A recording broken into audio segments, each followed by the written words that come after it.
Operation Flashpoint Dragon Rising is an incredibly ambitious title. You're going to see an open world the size of which you've never seen before. You're going to be able to interact with everything that's in that world. It was an incredibly difficult game to develop. Some of the technology that we're using here is unique. Our streaming technology is unsurpassed. Visual effects are very important in Operation Flashpoint. The main reason is because we want to really get across the violence and awe that modern ordnance creates. We use several different things to really sell the impact of this modern ordnance.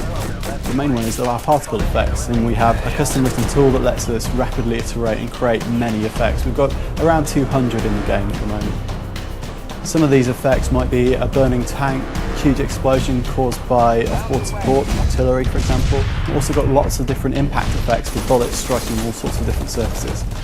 We use a technique called cube-mapped particles. Cube-map is a spherical texture. It essentially makes a particle look like it rolls like a ball. We can actually make it look like it's three-dimensional. Something as simple as smoke comes in lots of different flavours in our game. You've got smoke grenades which are used to cover infantry when they're assaulting. And then you've got things like smoke plumes from burning tanks which stay in the environment for quite some time. In Flashpoint, smoke can obscure various different targets, including yourself. This is great for stopping laser rangefinders as well. Also, there are various different coloured smokes. This is something that people will be able to use to designate targets and things in co-op play. Smoke's also used tactically. In a tank you can launch smoke shells and basically create a mask for enemy lasers, so it's harder to shoot the tank using a modern weapon system. Of course, we've modelled things like thermal vision systems.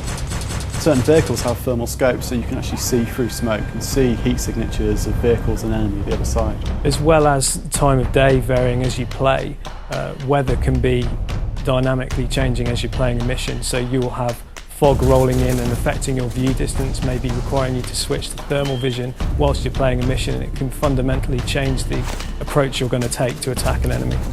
To really sell the experience of being an infantryman on the floor and getting shot at, we couldn't just use visual impacts on the ground. It wasn't enough. It didn't really sell the immediacy of actually getting shot at. So we came up with a screen effect system. When you're shooting something nearby, you get the effect of things hitting you, like kind of dust or water or blood splattering on the camp. The grime of war is just hitting you. If you get shot, there's a visual effect on the character that shows blood, and it starts off as a small patch and then spreads slowly across the body.